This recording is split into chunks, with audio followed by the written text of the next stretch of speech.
2013, the delegates gathered coming from all over South Africa and decided to form this organization. They formed this organization because they said the ruling party was suffering from ideological zigzags and open dominance of neoliberal right-wing politics were characterizing the ruling party at the time. The ruling party was suffering from lack of integrity and credibility, and it was alienating anything that was advancing a left perspective. The trade union was compromised. The Communist Party was compromised. The youth movement was killed. The Women's League was co-opted into the agenda of neoliberalism. South Africa at the time was characterized by a kleptocracy, where those who were aligned with the government of the day could not face prosecution for their corruption. We observed all of this and decided that we cannot sit back and allow the continuation of the deterioration of state of affairs in our country. And inspired by the Cuban 26 July movement, decided to form an organization on the 26th of July 2013 and called it the EFF. So we thought as we celebrate its 10 years today, we must share some few moments with the international community, which gets to learn about the EFF from a hostile neoliberal media, which creates an impression that the EFF is an organization that is characterized by violence, that is not different from all other anarchist organizations, that the EFF cannot be relied upon because it is not based on anything tangible. But members of the diplomatic committee, you should know that the EFF is a Marxist, Leninist, and Fanonian organization, meaning we subscribe to the ideological and theoretical framework of these scholars and revolutionaries in terms of how we seek to forge a revolution and govern our society. We are an internationalist, radical, militant, and non-sexist and a Pan-Africanist organization, and we operate under the principle of socialism. The EFF is a leftist, anti-capitalist, anti-imperialist movement with an internationalist outlook anchored by popular grassroots formation and struggles. The EFF is the vanguard of community and worker struggles and will always be on the side of the people. As an organization, we take lessons from the notation that political power without economic emancipation is meaningless. As a result, this movement is inspired by ideals that promote the practice of organic forms of political leadership, which appreciate that political leadership at whatever level is service, not an opportunity for self-enrichment and self-gratification. As we already mentioned, we draw inspirations from the broad Marxist-Leninist traditions and Fanonian schools of thought in their analysis of the state, imperialism, culture, and class contradictions in every society. EFF is a South Africa's movement with a progressive internationalist outlook which seeks to engage with global progressive movements. We believe that the best contribution we can make in the international struggle against global imperialism is to rid our country of imperialist domination. For the South African struggle, the EFF pillars for economic emancipation are the following: expropriation of South Africa's land without compensation for equal redistribution in use, nationalization of mines, banks, and other strategic sectors of the economy without compensation, building state and government capacity which will lead to the abolishment of tender system, free quality education, healthcare, houses, and sanitation, massive protected industrial development to create millions of sustainable jobs, including the introduction of minimum wage in order to close the wage gap between the rich and the poor, close the apartheid wage gap, and promote rapid career path for Africans in the workplace.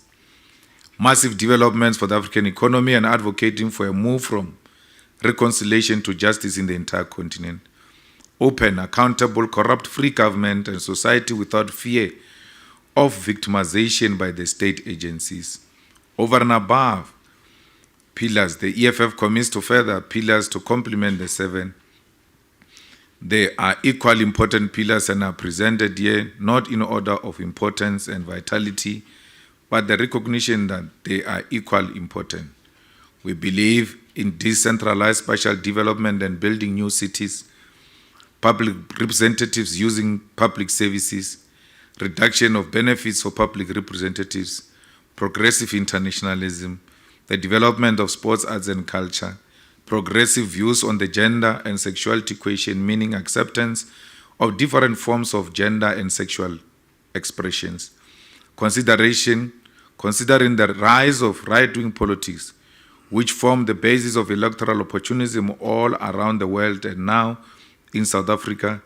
The EFF has a progressive view on the immigration question, and we believe that we are all global citizens, especially in Africa, where borders were created from colonial conquest and divisions created in the Berlin Conference of 1884. As the EFF, we believe in monetary and fiscal stability, which is anchored on industrialization and deliberate state intervention in the economy. As many of you may know, South Africa is in the depth of an energy crisis, so one of the complementary pillars include prioritizing of energy, security, and the environment. We must take this opportunity here today to inform the international community that we are not party to the agreement made at the COP27, where the South African government conceded to an experimental exercise known as a just transition, which will result in the abandoning of a coal as an energy source in South Africa and the closure of our coal power stations. Additionally, in terms of complementary pillars, the EFF believes on a need for a keen focus on the development of science and technology as an anchor of development in Africa. We believe that there must be support given to research, innovation, and enterprise development. Understanding that South African spatial planning is rooted in colonial pacts and the sharing of our land by our conquerors, we believe in making one city the administration and legislative capital of South Africa. As things stand, our country's legislative capital sits in the city of Cape Town, while our administrative capital sits in this city of Tshwane because of colonial pact between the Afrikaner colonialists and British settlers colonialists. This must be reversed. Finally, we believe in the transformation of the criminal justice system, that our correctional centers must be rehabilitated instead of creating worse hardened criminals. Members of the diplomatic community, we could speak at length about our organization, its history and its policies, but as you are all aware, we have a 10th anniversary rally at FNB Stadium, where we'll expand much deeper on who we are and what we stand for.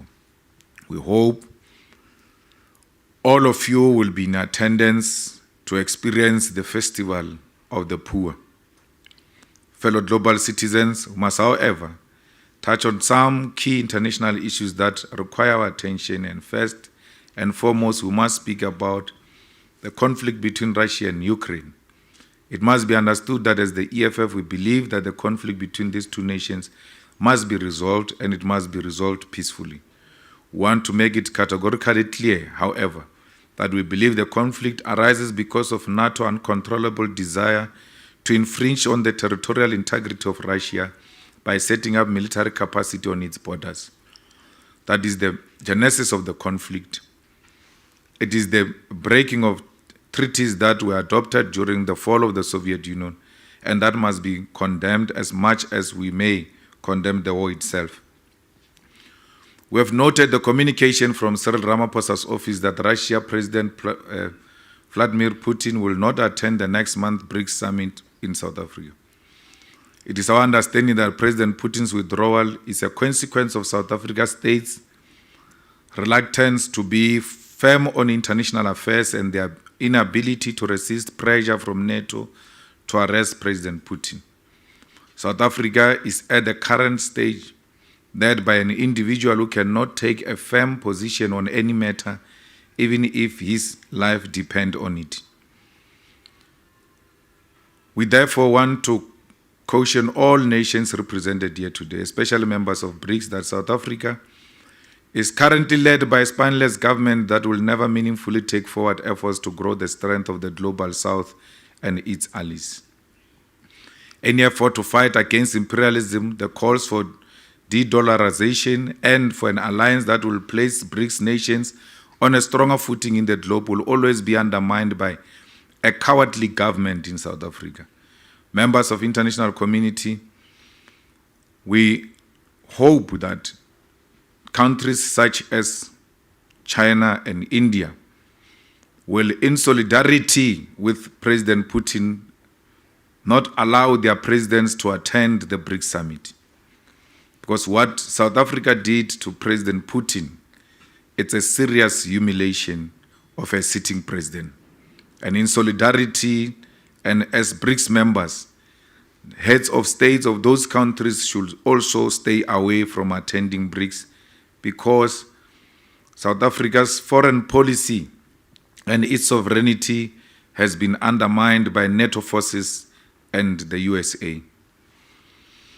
Members of the international community, we take this opportunity to call for a meaningful solidarity with Palestine. Under the EFF government, there will not be the Israeli embassy in South Africa until there is peace in Palestine. We must not just pay a lip service when people are dying in their numbers. The people of Palestine continue to suffer unspeakable human rights violations, and their land is annexed constantly. Their children are murdered, their sites to practice religion are destroyed, while the whole world watches. I say so because we are the beneficiaries of international solidarity ourselves. If there was no international solidarity, support to South Africa, we're not going to be where we are. And this is our turn to also show support to all those who are being oppressed by other nations. We want the people of Western Sahara to have their land back without any interference by Morocco. But Morocco and Western Sahara should exist as brothers and sisters and not see each other as enemies. We're asking for peace and long-lasting solution between Western Sahara and Morocco. And that peace should be characterized by the release of the land of the people of Western Sahara. We must not fear intimidation or loss of funding simply because we are too scared to condemn the crimes against the people who violate the rights of others. We want to make the same call with regards to our friends and comrades in Cuba who suffer under the yoke of trade embargoes because they dare to be socialist. The trade embargoes against Cuba must be lifted, as it is inhuman to punish a nation for taking different ideological leaning with regard to how they run their society.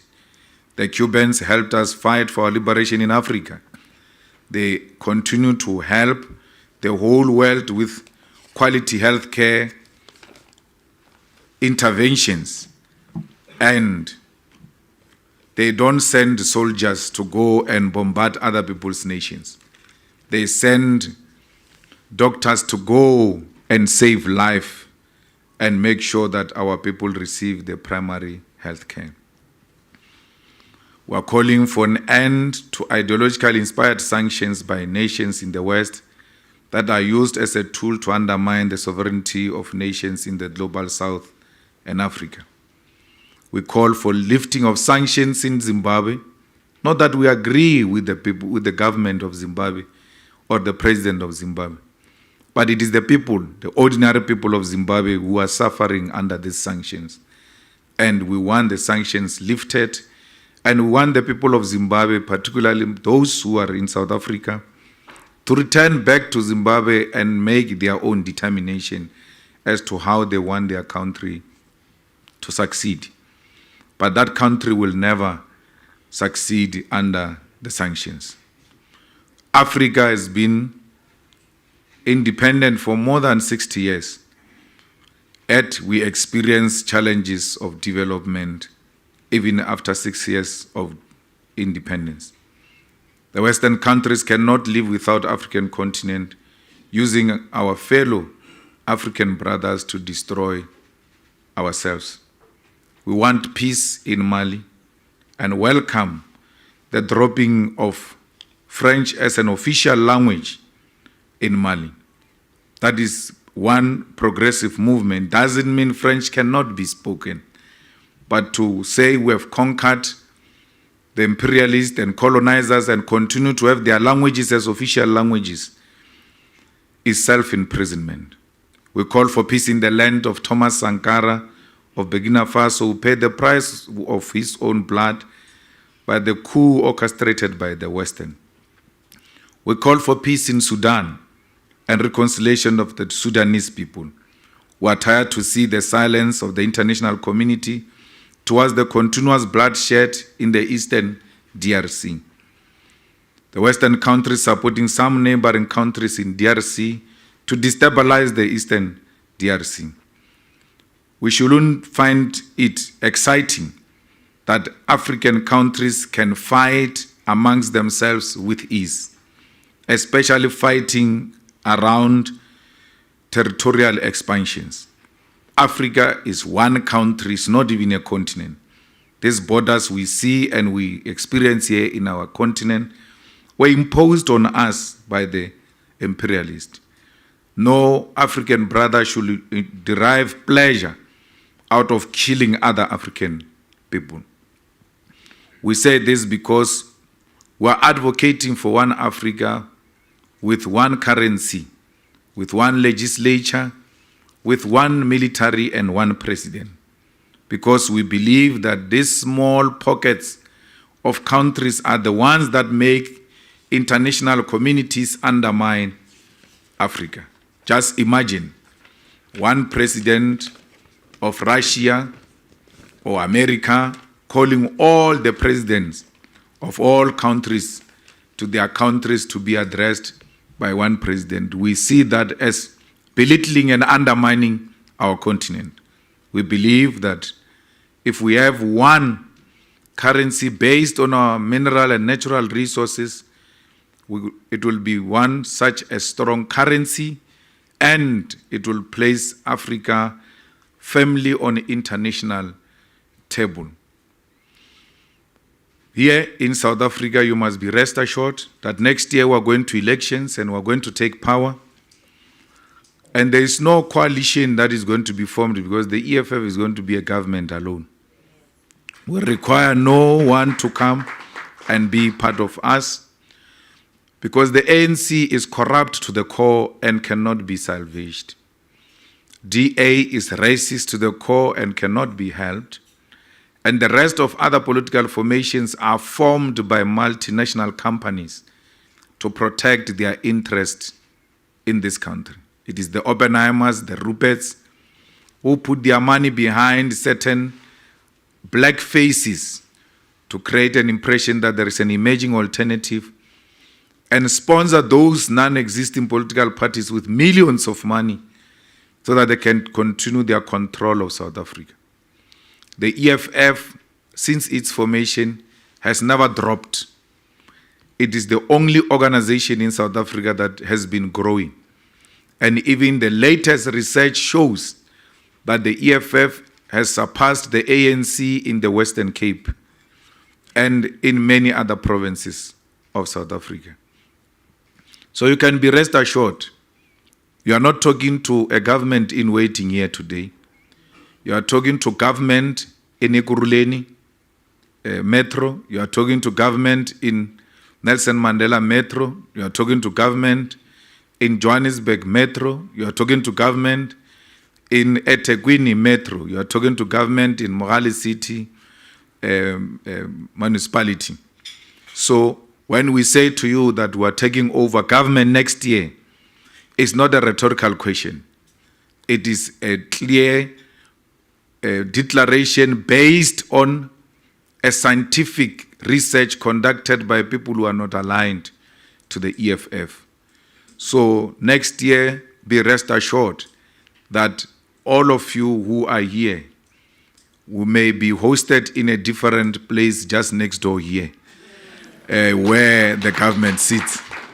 So we want to take this opportunity to really thank you for accepting our invitation and thank you for showing up this morning. It has not been easy for us. We had our dinner last night. It has been a very busy week. And tomorrow we are at the FNB Stadium and you are all invited. Thank you very much. Malema lifatha lami kuwe ebazophela bani ngithi ngenawe enacho ngenawe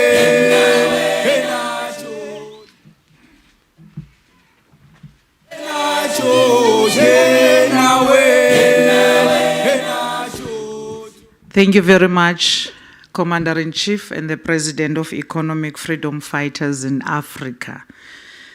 The EFF is not only in South Africa, we have EFF in other countries in the continent. Some of them you'll see them tomorrow. And there is an EFF in Namibia which is already in Parliament. So it's a very radical and a growing organization which is resonating with a lot of people in the continent and the diaspora. Now we're going to move to our next item, which is question and answer session. I'm going to take 5 hands in the first round.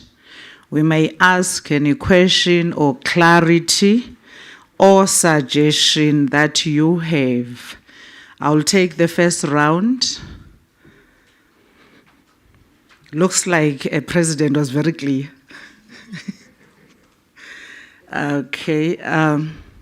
On my right-hand side, the first table, 1. There was a hand. There was a hand somewhere here. Where was it? Where is number 2? There's number 2. Where is number 3?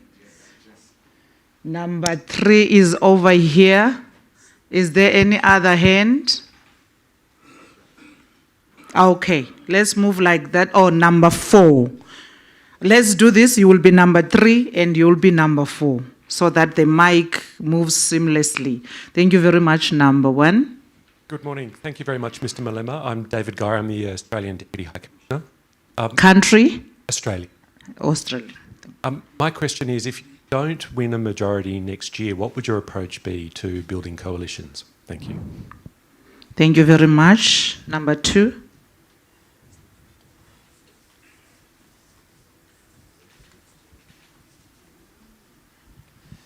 Thank you. My name is Han Peters. I'm the ambassador of the Netherlands in this country.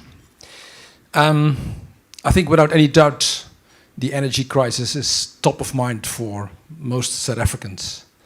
So what's the plan of the EFF for ending load shedding? Thank you. Thank you very much. Number 3.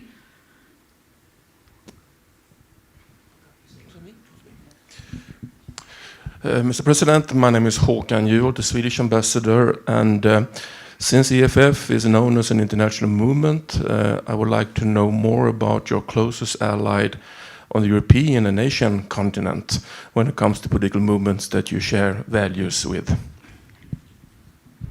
Thank you very much. You may move over to number 4. Thank you very much. First, I would like to thank the invitation that we got from the EFF. I'm Mandla Pangwa from the, as an section of the 4th International. We're an international organization.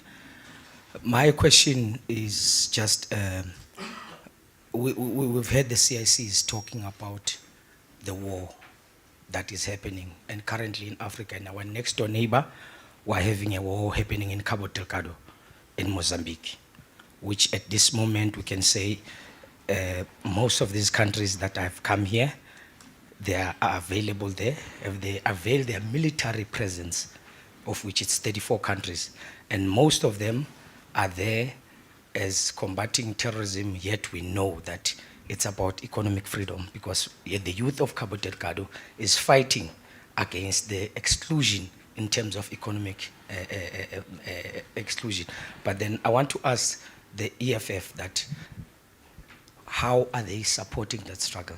My second question is that yesterday we just had the Panya Panya moment, which was the Panyazing moment, which was promising young people stipends instead of permanent jobs and sustainability in the country.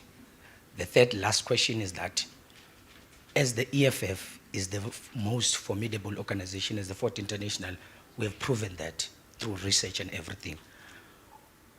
How is it uniting the left? Because we know the left is arrogant and they living in their illusions, and we really plead with the EFF that can you really help them, because they haven't come up into terms with reality that the EFF is coming into power. And when we're in a government in waiting, you need to be very patient with these poor souls. How is the EFF going to garrison that? Thank you. Thank you very much. Over to you, President.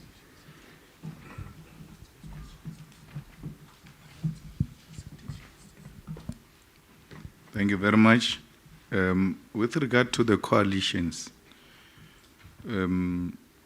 our preferred approach would have been that we should consolidate all the opposition parties and then establish a new government and remove the corrupt ANC, which has put us to where we are, all of us.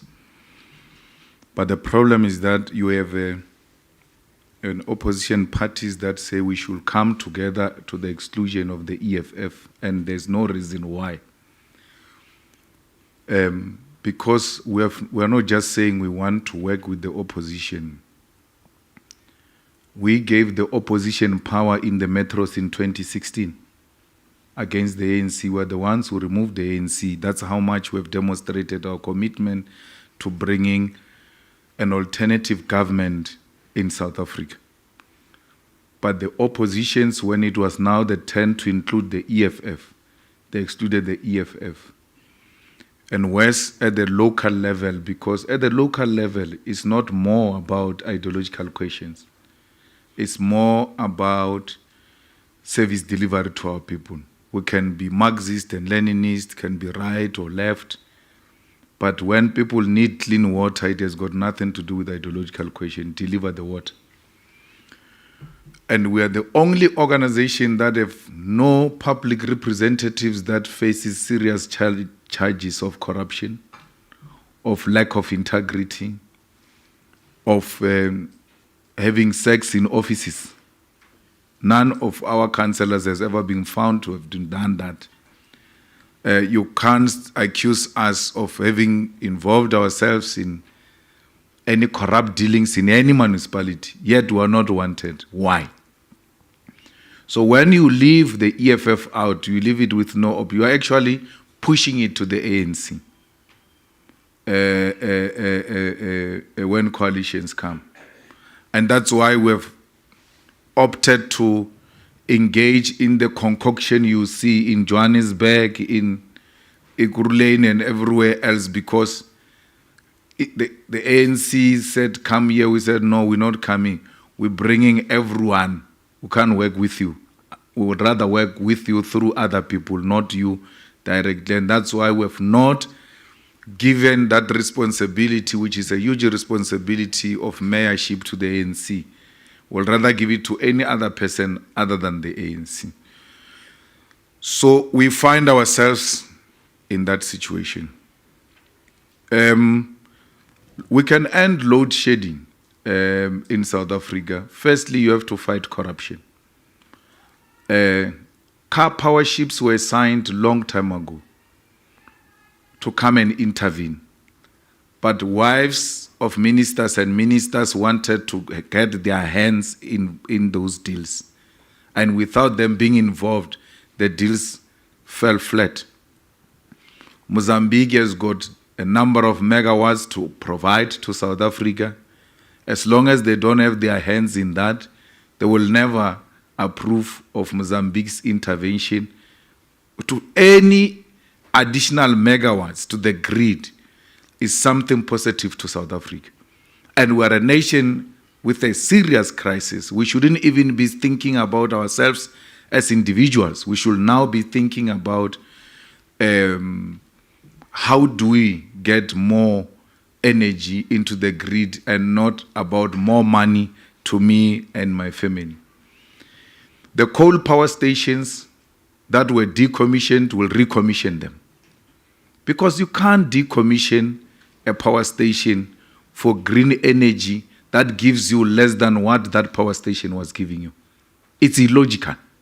We are all for green. We are all for clean energy, but not at the detriment of the economy of South Africa. We cannot destroy our base to appease USA and the UK. If the green gives me 2,000 megawatts, whatever I'm going to decommission should be giving me 2,000 megawatts or even less. So I know I decommission this one, and the alternative is this one, and therefore I don't run short of what I'm requiring to sustain the economy of South Africa and to give our people a reliable electricity. So we also are going to stop this thing of taking out our clean energy, our clean coal to outside countries and leaving us here with a dirty coal and being told we are polluting. The pollution, whether it happens in China, whether it happens in the UK, whether it happens in Germany, whether it happens in the USA, is going to affect us even here in South Africa. So why is there a story that we must not use coal in South Africa, yet we see tons and millions of tons being taken out of South Africa? Where are they going? The story should not be let's decommission coal power stations. The story should be coal because it's not clean and it's not good for the environment. Let's stop mining coal at all. So no one uses coal. It can't be that South Africa must not use coal, but other people are using coal. It's wrong. So there's no coal that is going to live here. We're going to make sure that we produce enough and reliable and clean coal, and we'll engage with our own allies in the form of China and all of to come with new technology to deal with emission. So we need to make sure that that which we say other people must not do, we don't do ourselves.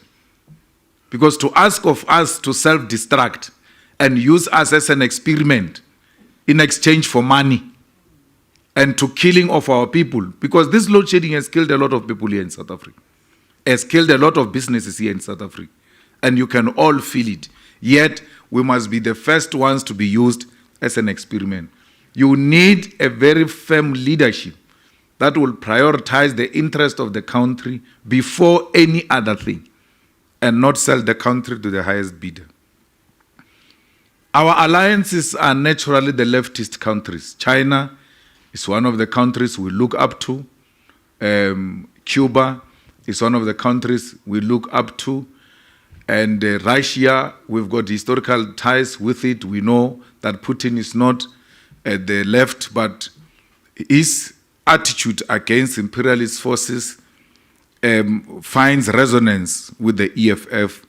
And those are the kind of people we'll rely on. BRICS is one such a structure that we regard very highly, and we see the emergence of BRICS as an alternative platform to engage in the geopolitics. And those are the type of progressive structures that the EFF will align with. We make no apology with our alliance with China, because we believe that China can help us, even with load shedding. We need a government that has got interests and that negotiate good terms and say to China, build it, operate it, and hand it over to South Africa. The Chinese will never refuse to do that. They've never refused to do that. But because we are hell-bent at our alliances with the West and America, we've missed opportunities to strengthen our own economy through fostering working relationship with countries that will not destroy. China is not going to colonize Africa. The problem is your corrupt leaders who go to China with empty bags and come back with money. They want money and they negotiate with money in their mind. So you come to me like that, I will also dribble you. So go there with proper ideas, not with corrupt mentality. There's no China that wants to colonize anyone. How do you get colonized now when you are the negotiator? South Africa has surrendered a port now in Durban now. That's colonialism, where you just take your port and give it to other people, surrendering your sovereignty, and later you are going to say people have colonized you. When you go to China and say, give us a power station in exchange for OR Tambo Airport, why would they miss that opportunity? It's not them, it's your stupidity as leaders. There is no policy of China. We have gone through it many times that seeks to colonize anyone. But if people go there with better ideas, it's not a problem of China. It's their own problem. No socialist organization, and socialism teaches us that we can't engage in imperialist program. We can't engage in colonialist program. We intervene where necessary, and intervention does not mean interference. And that's what inspires that relationship with countries like China and Cuba too. The Cubans, you go to them, you seek solution, they will provide it. And then they don't say, give us this, give us that. It's South Africa that says, in exchange, we'll give you this. And when we give the Cubans the money that we are giving them, when we get accused, we over-explain ourselves that which we offered to the Cubans. The money to Cuba is not necessarily to pay for the doctors. It's a solidarity fund. We are in solidarity with Cuba and will double that money when we take over government. Because Cuba did not give us money. It gave us life. People died fighting for our democracy. Why should we be told by people who oppressed us that Cuba joined us to fight against how we must relate with Cuba? We cannot allow that. The war in Mozambique is exactly what I spoke about. But the problem, you are right, is these foreign interests that are interfering and even sponsoring the killing of each other in Mozambique. We should not, as Africans, anywhere, because we are rejected, we are hated everywhere. We should not find it easy to fight with each other. It must be the most painful and the most difficult thing for an African to take up guns and shoot at another African. Because if others can do it, they will do it with ease. It must be difficult for us. We are hated everywhere in the world. We are treated like we are not human beings. Why should we treat each other like that ourselves? That's why the EFF here in South Africa is told every time that we won't vote for you because you want foreigners in our country, you protect foreigners in our country. So be it. We're not going to kill Africans in exchange for votes. I will rather stay at home in the villages because that is not just us. So we are for Africans, and Africans everywhere must always find African solution to their problems without Sassol's interference, without France interference, without British interference. We need to sit down and find solutions of Africa by Africans and not this borrowed interference that we see all the time. So we are aware of what's happening in Mozambique, and we will make sure that the government of the EFF finds an African solution which is going to be permanent and not driven by foreign company or multinational companies' interests. Well, Panyaza is doing what he has to do because he can see that the ANC is in danger. He's trying to save it. That is an act of desperation. And it's not just an act of desperation, but also humiliation. You are seeking a job, you are told to come to the stadium to come and get your appointment letter. You must all queue there to get in and all of that. It doesn't, there's no, NSD moment, doesn't have dignity in it.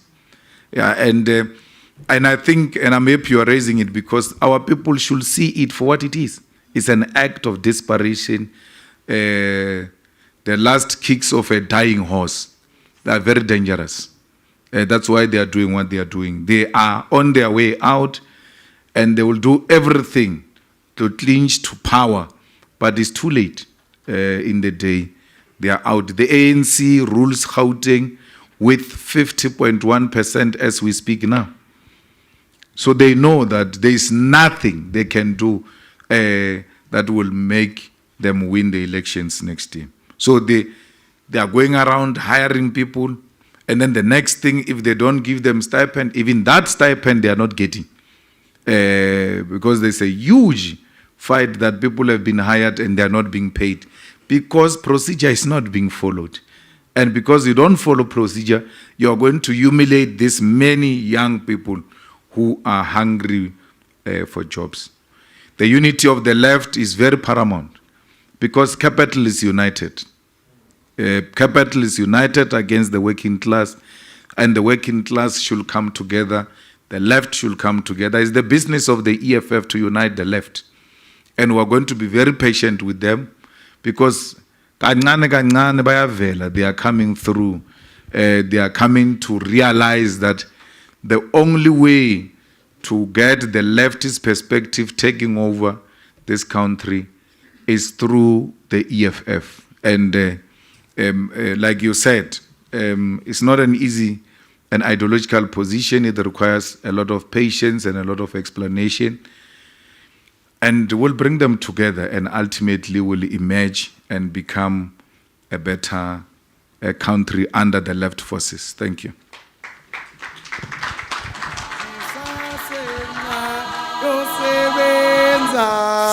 Thank you very much, President. I'm loving people today, and I will go for the second round, which is the last round of questions. We'll start on this side. On this table, you are number 1, number 2, number 3, number 4, number 5, number 6, 7, 8. Like that, number 1.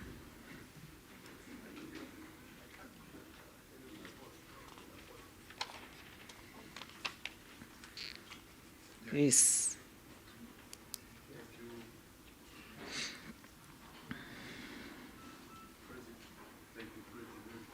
The mic is not on. Thank you, President, and it was a pleasure to listen to you. My name is Andre Zapaike. I'm the ambassador of the Central African Republic and Dean of the African Heads of Mission in South Africa. I have just a few questions of clarification. As being African myself, I focus on African issues. Since I've been in this country now 9 years, I've seen some evolutions, particularly in the relationship between how foreigners are perceived. In this country, we have moved slowly. We have now gone to the Dudula movements and many other movements in this country. That's one thing. But also, President, we see also what's going on between Africans and dying in the sea and trying to cross the Mediterranean to go to Europe. So I don't know what really the EFF think about this situation of internal relationship migration and also those trying to go to Europe. Now, when we look at many countries, we see that the president has been talking here about African unity, African one currency, one government, etc. But there have been very, very little progress made since the creation of the Organization of African Unity, now AU, etc. What is your view about the best thing that we have today that has brought us close to the dreams of our founding father, that is the African free trade area? If tomorrow EFF is in power, or just tell me what is your point of view of it, about this African free trade area. How can we make this work? I'm sure that you have an idea about it, because this is one thing that we have in hand that can really help the process of United Africa make a move. Also, President, people complain that the African Union doesn't work, and there are still weaknesses, etc. What do you think about it? How can we, today, what can we do to make African Union a strong institution that will lead the development of our continent? I think that is, for now, what I would like to hear from the President. Thank you. Thank you very much. Number 2. Your Excellency, the Commander and President of the EFF, the Dean of the Diplomatic Corps, and the regional deans present. My name is Muhammad Haruna Manta. I'm the High Commissioner of Nigeria. My boss has taken the cell out of my ship because the first question I had, I have just 2 questions, has been taken by him, because the President, in your address, you made no mention, I don't know if it's deliberate, of the AU, as well as the regional blocks, SADC, for instance, in addressing some of the ills, bedeviling the various regions. You did mention some of those forces that try to tear us apart, like it is in Mozambique, but you did not mention anything, whether SADC is doing anything at all, which you appreciate. I would love that you take another look at how the EFF will strengthen this regional organization, or whether or not the EFF does not see the value addition in the AU as well as SADC in the agenda you have for governance. The second question I wish to ask is, on the basis of economic integration, the world is seen as a global village. Whether from the west or from the east, the emphasis, I thought, for Africa should be who will be our trading partner, and not the very radical posture of the socialist concept, which probably was very relevant in the after the Berlin Conference, 1880-something, 1884-85. But today, we don't have colonialism to fight as such, because the whole of Africa has been decolonized. South Africa is independent, Namibia is independent, and so is the whole African continent, with the exception of probably some aggression against Western Sahara. So is it not time that EFF takes a posture that is more inclusive of development concepts rather than imaginary fighting colonialists that do not exist in any way? Because the interest of the world is more virtually focused on how do I develop on an economic concept, how do I attract? Sometimes the development economists call it foreign direct investment, FDI. How do I attract that? So I would like to know what the EFF thinks about the economic integration of the African continent, as well as what the AU has done in promulgating or forming the Africa Continental Free Trade Area, as well as the 2063 agenda. Thank you. Thank you very much. Number 3.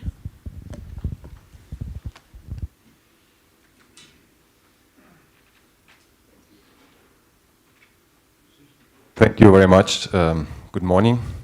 Sani Bonani, Ninjani, Siyaphila.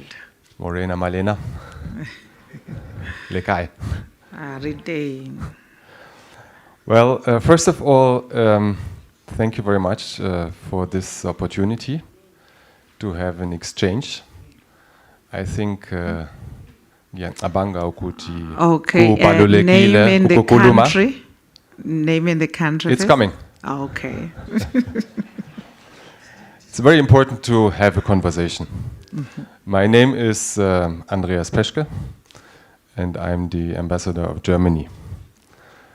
And well, thank you very much, Siyabonga, for the dialogue and reaching out. There's one thing I would like to mention. I listened to you very carefully when you spoke about the Marxist and Leninist principles of your organization.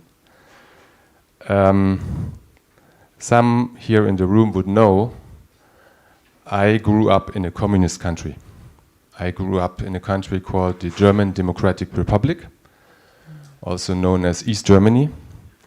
So I had first-hand real experience of really existing socialism. And so we had all these Marxist theories. I read a lot of Marxist texts at school. We always had Marx, Engels, you didn't mention Engels, and Lenin in our rooms as the guiding figures. We had nationalized everything. We had nationalized the land. We had nationalized the enterprises. But then after 40 years, we woke up and we realized that it didn't work. So the socialism as we experienced it, the communism as we experienced it in East Germany, it simply did not work.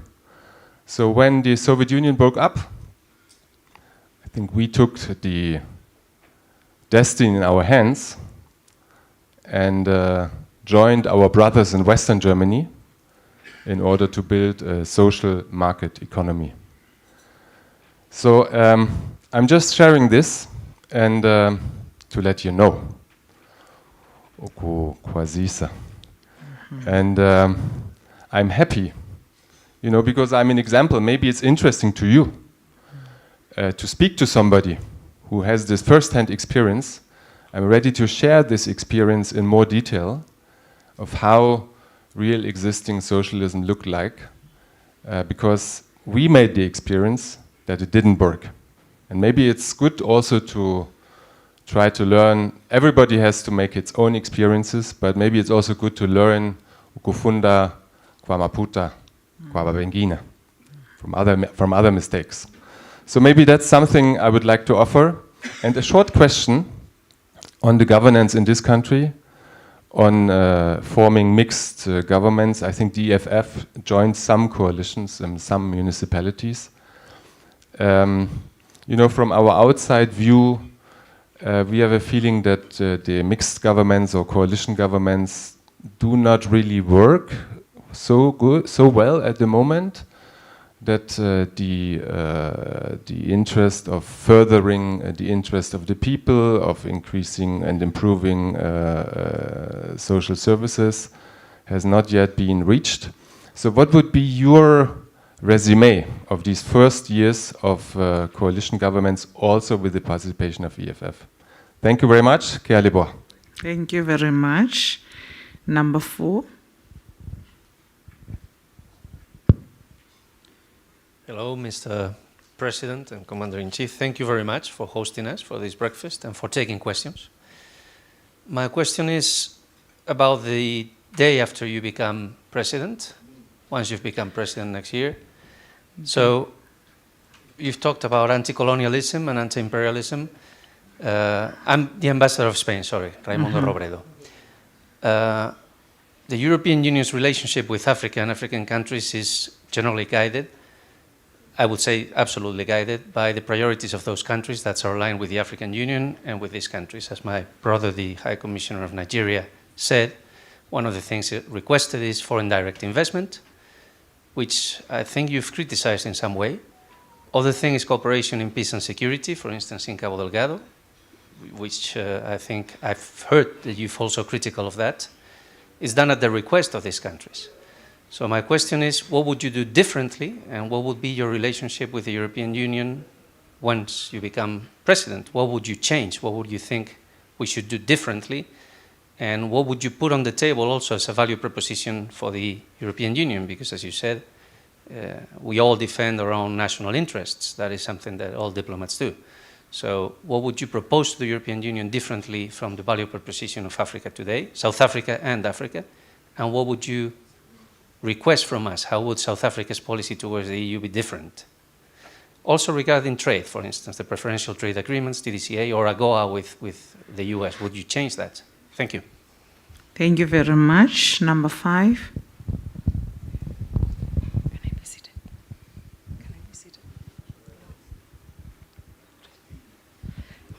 Okay, good morning. Thank you so much. I've requested if I can be seated, but anyway, yeah, let me start. My name is Ashi Said Al-Bakar. I'm from Chad and work with the African Peer Review Mechanism, an AU organ dealing with good governance. First of all, thank you so much for inviting us and giving us this opportunity to exchange. President Malema, just know that you are an inspiration to many young people like me. And to be honest, if I watched the South African Parliament session, it's because of EFF. So my question is that, do you have any program or any plan of best practice sharing among the other African countries? As all we know, as I always say that Africa is not poor, but it's poorly managed. Hence, we need like EFF in each and every country in the continent. The second question is going to be this. You know, South Africa is among the top 6 countries that, let me put it, have a veto in the AU. So what are your vision if become the president of South Africa? Praying that, or hopefully that's going to be soon, to AU, your vision to AU to be economically free. Because after 6 years of its creation, till now, like we receive more than 6% fund from EU or other Western agency. That's my second question. Thank you so much. Thank you very much. Number 6. Greetings to everyone. My name is Nomusa from Kasi Broadcasting Africa.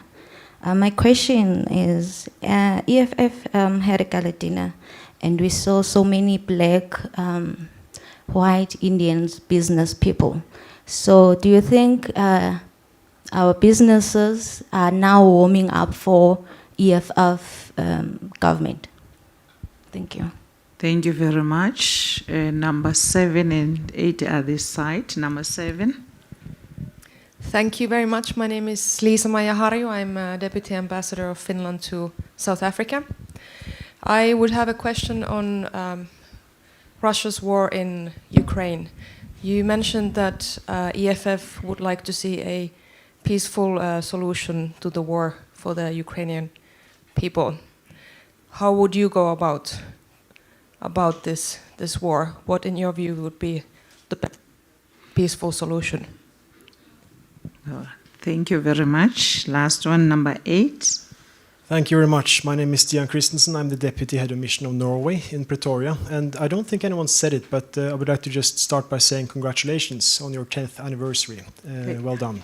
Thank also, thank you very much for inviting us to this event, which is actually very important. I mean, being Norwegian, we are almost fanatical about dialogue. We want to have dialogue with everyone, and especially those where we don't agree necessarily, because getting things out in the open is so important, and the only foundation which we can build trust and a good long-lasting relationship. So thank you.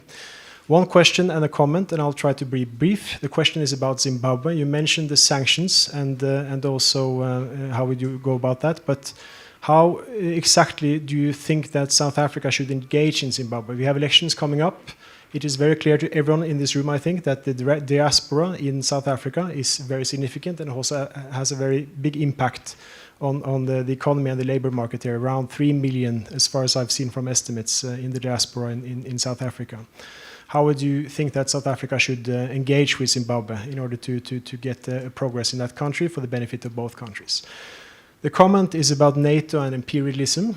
I wanted to mention, because many of us here are NATO members, and Norway is actually a founding member of NATO. We were joining the organization in 1949, a long time ago, and the reason is because we were occupied and attacked in 1940.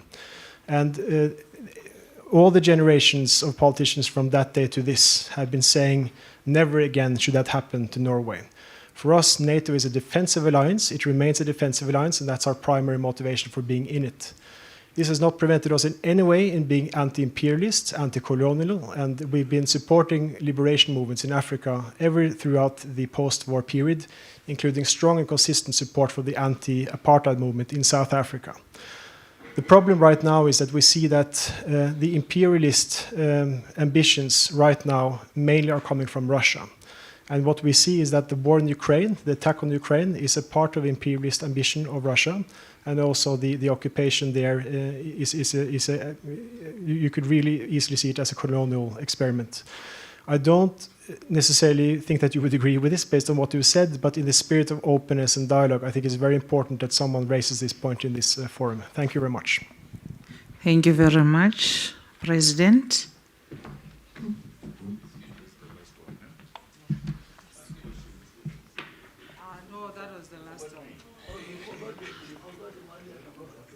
We'll talk.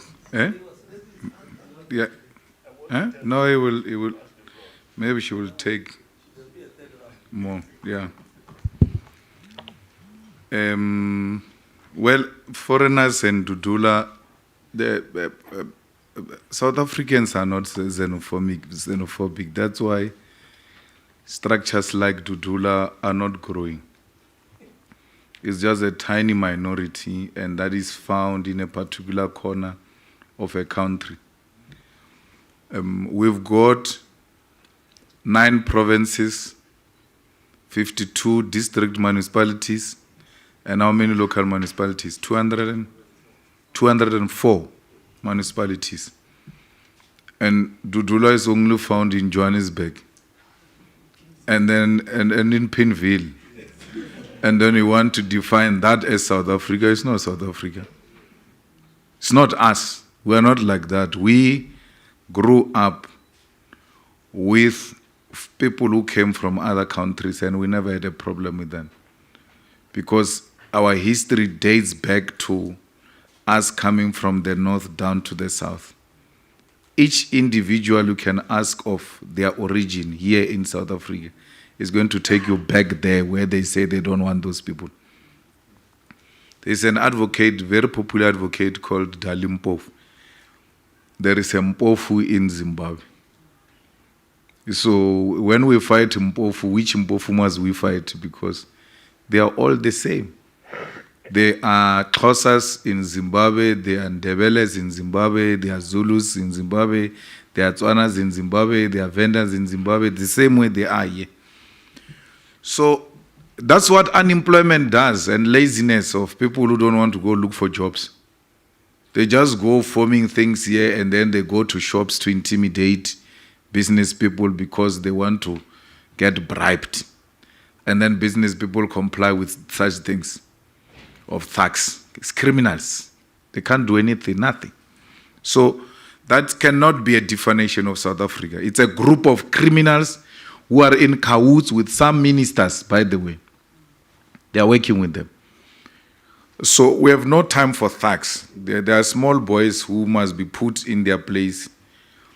Majority of them is drunkards who were in MK, who could not find deployment, who didn't go to school. Even the ANC can't help them. So there is nothing we can do to help them. But they must never define us as South Africans. There's no way we are xenophobic. The crossing of our Africans into Europe and other countries is exactly based on what I said, the mismanagement of our countries. Because we're not poor. We should be providing solutions. We're a typical example of how resourced we are. That's why you see other nations have left their countries to come and colonize us. We never went to colonize anyone. They came looking for our resources. So if people can leave their countries to come and colonize us here, it should be an evidence enough that we are resourced enough, and therefore we should use that resource for the benefit of Africans and not the other way around. There is a reluctance because to create a formidable thing like an African government, because everybody benefits from these little cocoons. You are called a president of Swaziland, prime minister or something.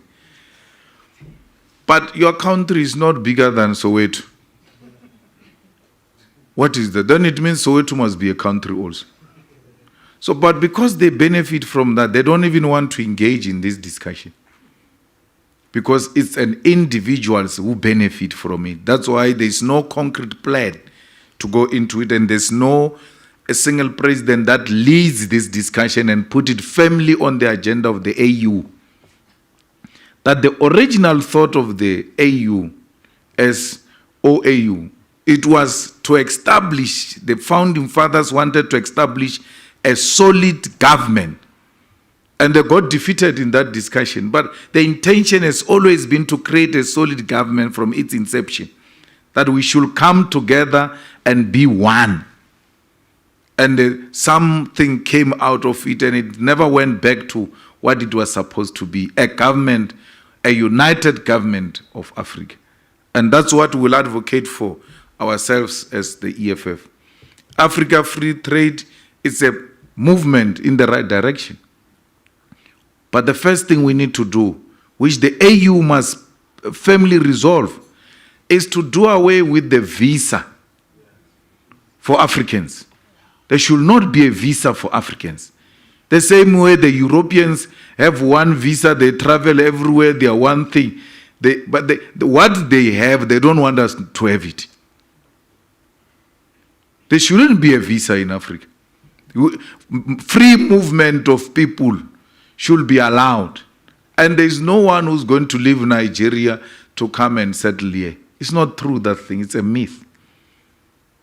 I mean, I come from a province called Limpopo. We don't need visa to go to Johannesburg. But people are still there in Limpopo. They've not left Limpopo to Johannesburg. So doing away with visa doesn't mean automatically people are going to leave their homes to where the economy is prospering. It's not true. Johannesburg, Gauteng is doing much better than Limpopo.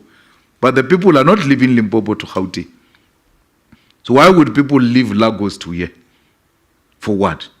It's their home. They will come here, look for what they are looking for, and take it back where they come from. We'll go to Lagos to do the same and come back home. We have a problem here of unemployment of South Africans who are told by the previous apartheid mentality and colonialism, brainwashed, that South Africa is superior, is better. They've got the best qualifications. They never go out of the country to go and look for jobs in other countries. Why? Why? Why are they not going all out of Africa? We have nurses, we've got, now we're told doctors, we now have teachers, we have this. Africa is in need of that skill. You going to work anywhere in Africa, in Ghana, it doesn't mean you left your home. It's the same as me leaving Limpopo to come here. When the time permits, I go back home. So what is the problem? Let's go. They need to go. The continent, it's our home. We must all go there and become one thing. Once we do away with the visa, we are going to know each other. The reason why we are scared is because we don't know each other. We know each other through the lenses of our enemies. We don't know each other. So we must first know each other if we're going to build the government of Africa. So it's important that we engage in this thing. Free movement of people and goods, it will help us appreciate the existence of each other and bring us more closer for the unity of this continent. Well, African Union is it's a meeting of friends who don't even call each other to order. They can meet with a dictator who has just, killed his own people and then meet for the whole week and not even mention it. So we can't allow the African Union to continue to work the way it is working. We are talking here about SADC. We have a problem here in Zimbabwe. These members of SADC don't call the government of Zimbabwe to order because it's a group of brothers. That government is violating people there. It has just passed a law of gatherings and speeches and all of that. If they don't like you, you are having a political rally, they just send soldiers, they shoot at you and all of. No one in SADC has raised his voice to say, but what is this? So we cannot have these regional bodies and the continental body, including Pan-African Parliament, by the way, which are not biting on countries that are engaged in wrong activities. What is wrong with President Ramaphosa calling President Mnangagwa to order? It will be coming from a good place.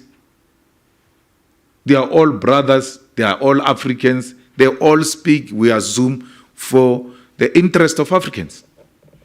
So we can't have a situation where we've got regional bodies, continental bodies that become a meeting of elite without concrete solutions to the problems confronting the people of Africa. We have a problem in Mozambique. The problem is solved by sending soldiers. Where have you ever seen soldiers solving a problem? Soldiers don't solve a problem. The leadership must meet and discuss and come up with a binding decision. That's why we say we need one legislature, one military, one currency, one president, so that we know when we go into Mozambique, it's not an interference, it's us providing a solution to our own problems. So we are not happy with how these things are structured. Look, economic integration, trading partners, developmental concepts, we embrace all of that, but it doesn't mean we're ideologically naive. We're not ideologically naive, we're political. And therefore, if we were to trade with the USA or to trade with the UK, we trade from a perspective of knowing that we don't share the same ideologies. When you approach them, you know these ones are brutal. I must not sleep on the job. They are not friends. We are not born alone. We are born with people. That's what friends are for. And to have friends that are aligned with you ideologically is nothing wrong. It's not an old-fashioned thing. It's actually apolitical to want to approach politics without ideological orientation? From which ground do you move from? What informs your perspective as a person who is a political animal?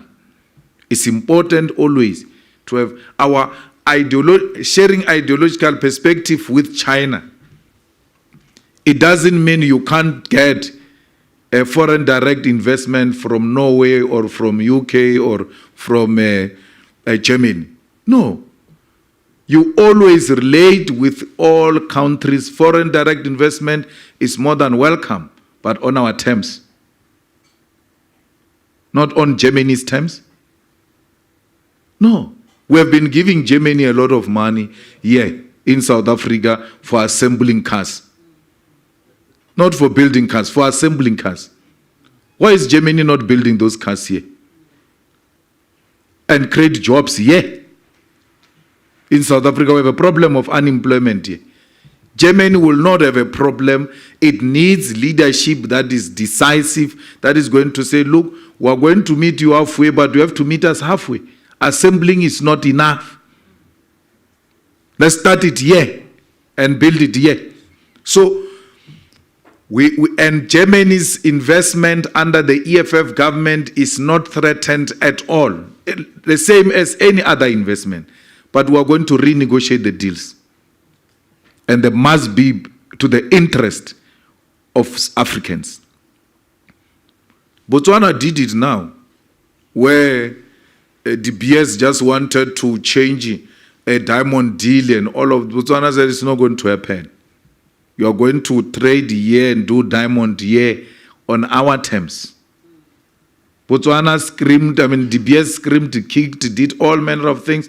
If this thing is not signed by when we leave, they said you can go. But yeah, we are going to sign the deal on our terms. DBS went back and signed. So that's leadership. Investors want to know what is your position on this matter, so that they can navigate around it and see if they can still make profit out of it. They are not interested in you or in anything. They are interested in politics. That's why they mine blood diamond. They know people are being killed there. This diamond comes from where people are being killed. They still take it. Why do they want to behave like holy cows and want to punish people for political ideas, yet they don't punish people who are killing each other for diamonds? They go there and still buy blood diamonds. So be clear, then they will come and invest.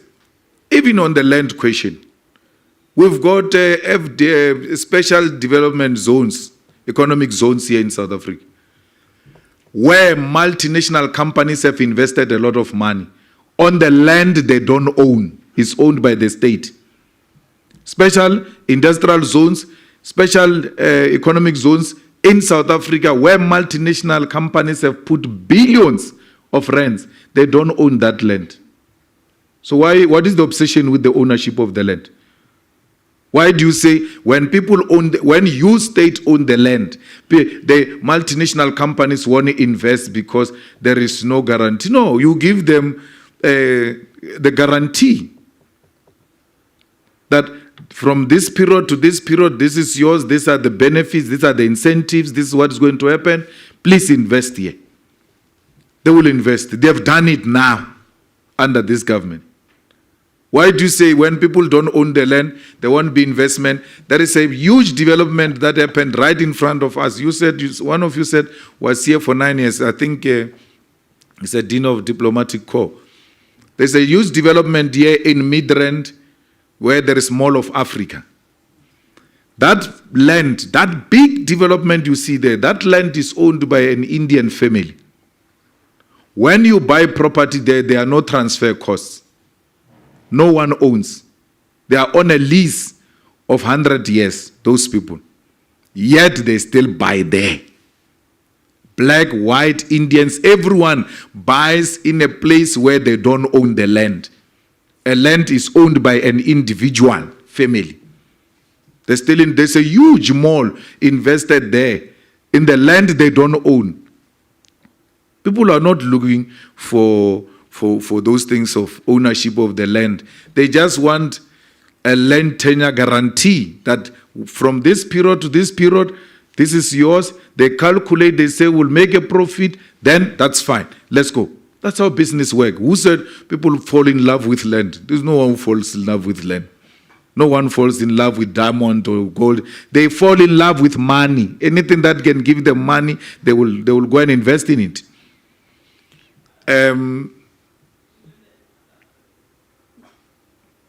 Socialism didn't work in Germany, and you are going to tell us how it failed. But go and also learn from China how socialism works, and it has succeeded in China. It doesn't mean if it has failed in Germany, it will fail everywhere else. We're not Germans, we're South Africans.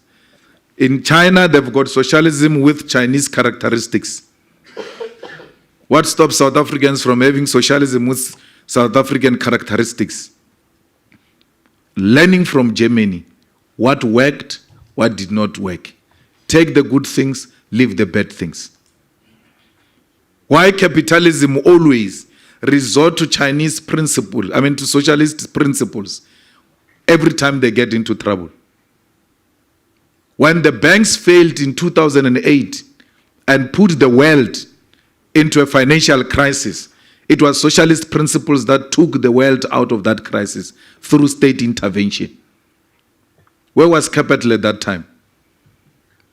If we go now, we're in Pretoria now. Let's go to commercial crimes or go to liquidation or high court and all of that. Every day without fail, there are private companies that are being liquidated there. Who said if it's capitalist owned or private owned, it's inherently successful? Who said that? So it's an ideological debate we can have. We know what happened in Eastern Germany. We know what happened in the Soviet Union. We know what's happening in China. We know what's happening in Cuba.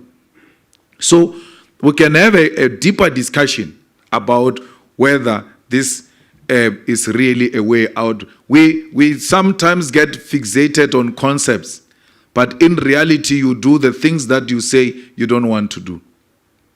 Every time capital gets into problems, the state must intervene.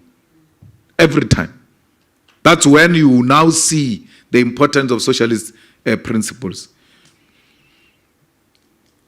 Coalitions in South Africa will work. This thing is a new thing to us. We don't know it. And we're learning on the job. We're learning on the job. So please be patient with us. We have succeeded so far. No municipality has actually completely collapsed to a point of having to be resuscitated by an upper government under coalition. So it's a new thing. We're learning on the job and we'll get it right. The problem is not coalitions. The problem is the ANC and the DA. They are so used to power. And when they now get out of power into a coalition, they still want to behave like they are in power. Coalition means power sharing. You must let go. Don't behave like you still have power when you don't have power. You must share. And who will make the best a coalition partner, because we have never been in power, so we don't know power. Maybe the first power we're going to experience is through coalition, and it will be the first experience. But those who are used to controlling power, when it shifts, they are still in denial, and they want to behave like they still have power. And it leads into the problems we see in the coalitions. At the center of a problem is the ANC. It has been in power for too long. When it gets removed into a coalition, it is in denial. Same thing as the DA, that suffers from white supremacy. That in coalition with black people, a white person must lead. That white supremacist mentality is what causes problems for us in coalitions. But otherwise, coalitions will work. And coalitions are the best thing for me. I think we deserve that. Where no one has got an absolute majority. We all govern through consensus. and we look at what is in the best interest of our people. Because too much power corrupts. And that's what we have experienced since 1994. The same thing with the European Union. Don't say, what are we going to ask from you? That's a big brother mentality. What are you going to ask from us? Yes, don't say, why should it be us who are asking? We're not asking for anything. We're fine. So let's relate as equals, not as a beggar and the big brother supplier. No, we will relate with the European Union. It's a necessary body. We'll relate with it, we'll respect it, and the respect must be mutual, and we'll engage on what is in the interest of our countries, not what is in the interest of the European Union. We're in a mess now. We've decommissioned our power stations because countries like the USA, like the UK have said to us, no, do away with these things. We are going to introduce green energy. Here's the money and all of that. People took the money. There is no electricity today. So we ought to relate as equals so that no one imposes their ideas on us. We are people that subscribe to superior logic. Anything that is scientific, anything that has been proven, anything that makes sense, we'll agree with it. It doesn't matter whether it comes from European Union or it comes from BRICS or it comes from China or Russia. No, we will not agree with anything that seeks to belittle us and make us look like we are beggars in this kind of a relationship. So that's the same with AGOA. You can't use AGOA to threaten us in terms of our sovereignty and our foreign policy. That if you are going to bring Putin here and not defy, will do away with AGOA. You can do away with AGOA. We remain with our sovereignty. Should you strip us of our dignity because we are desperately looking for AGOA? That our foreign policy is now determined somewhere else. Which nation can be proud of that? That our foreign policy is determined somewhere because we are beneficiaries of AGOA. It can't be correct. Let's trade and have those benefits of AGOA out of mutual understanding and respect for each other's sovereignty and foreign policy. Not that today, because we don't agree on Putin, you must withdraw the whole thing. That is puppeting, that is belittling, that is making us look like we are beggars. But let's remain with our dignity. Let's be beggars with dignity. Not stripped of dignity and thinking that you are what you are not. You can't even make your own foreign policy determinations because AGOA will be taken away. We are spreading the wings of the EFF. We have EFF in Liberia, we have EFF in Lesotho, we have EFF in Namibia, we have EFF in Zimbabwe. We're a young organization in terms of age, but already we're finding an expression in other African countries because we're trying to take this spirit into other African countries. We need to strengthen AU, give it more teeth to bite. The decisions of the AU must be taken and they must be firmly implemented by countries of Africa if we are going to say this is a serious continental body. Business has no choice. We're the only organization that is very clear of what we want. And therefore, business in dealing with the EFF, they know what they are dealing with. Policy position is very clear. And we were happy with the response yesterday. It was overwhelming. We really enjoyed ourselves. And the kind of support we received from the South African business yesterday was really welcomed. Black, white, Indians, Africans, coloreds, all manner of business, men and women were there.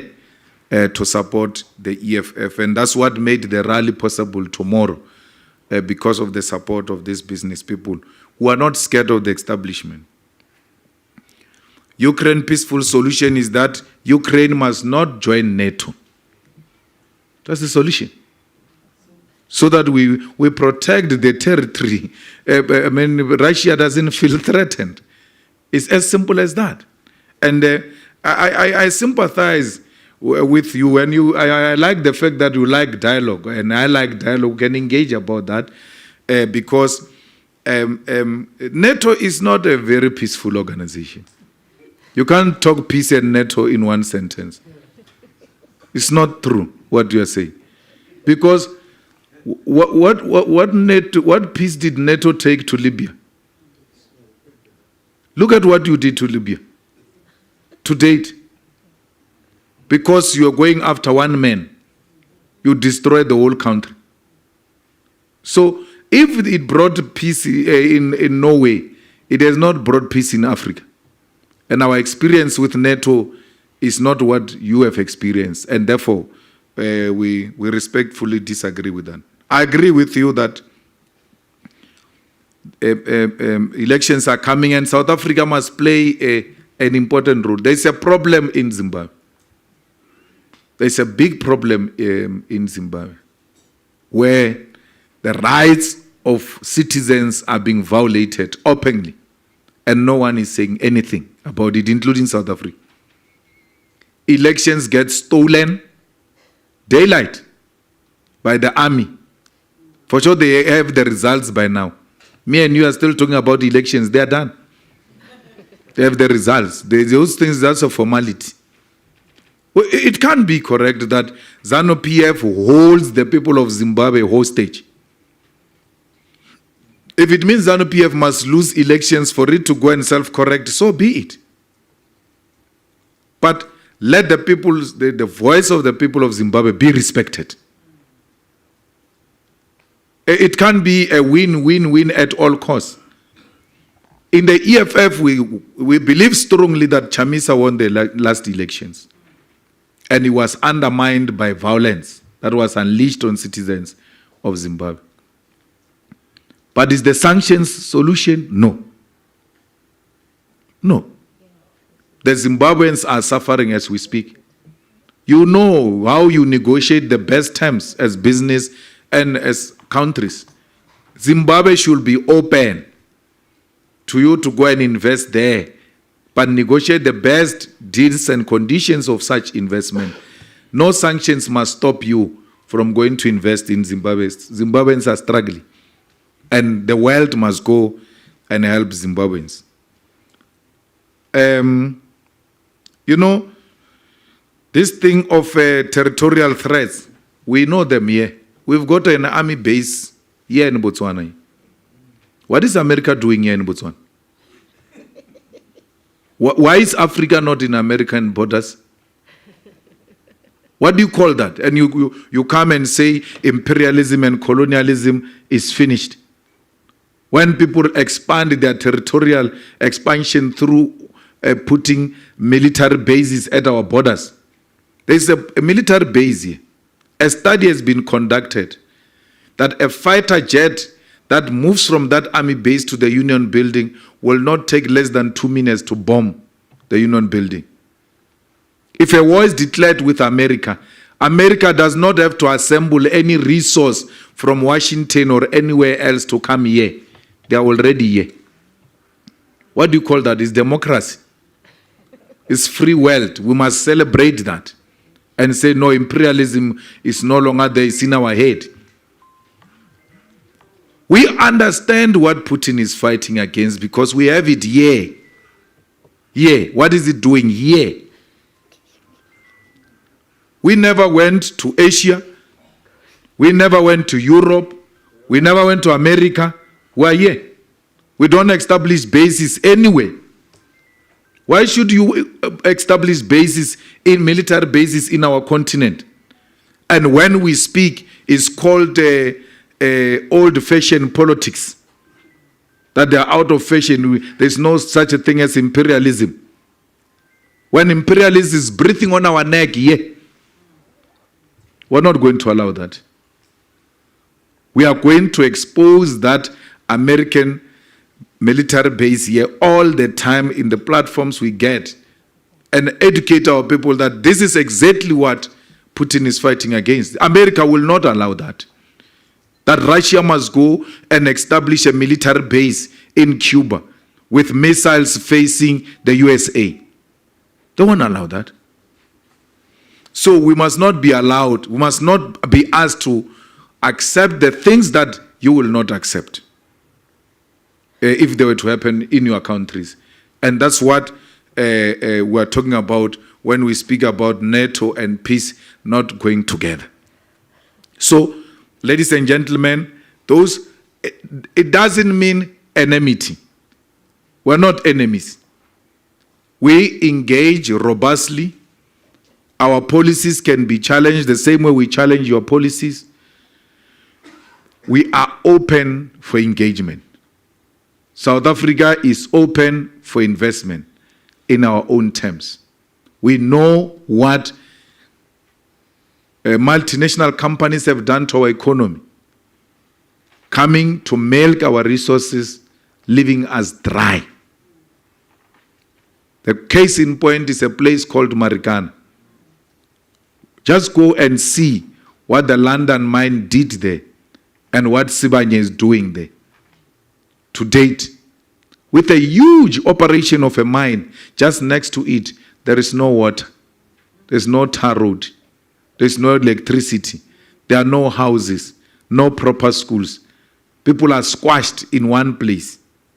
Yet, a stone thrown away, there is a mine. We cannot allow that to continue as is under the EFF. We want a mine that will benefit our people. Why do people say, no, the state must not own a bank in South Africa? Because there are private banks. Why do you need a state bank? Because they want to continue to exploit people and charge them high interest. Why do you say you don't want the state to be in the bank, but the state is in hospitals? There is private hospitals, there is state hospitals. There is private schools, there is state schools. There must be private banks and state banks. And the private bank, the private hospitals and schools and private everything, even where the state participate, the private sector still maximize profit, even when there is an option of a state. We will not close them down under the EFF. We'll do what Kenya did. We'll not close private schools. We'll build quality public education where people will abandon private schools and go to public schools like in Kenya, where Kenyans leave private schools because public education is better. That's what we need to do. Private schools are closing in Kenya. So we will not close any mine. Why should we close a mine? We are the ones who issue the licenses of mines. We will give a license of a profitable mine to the state-owned mining company, where mining will not cost the state a lot of money, where the mineral resource is close.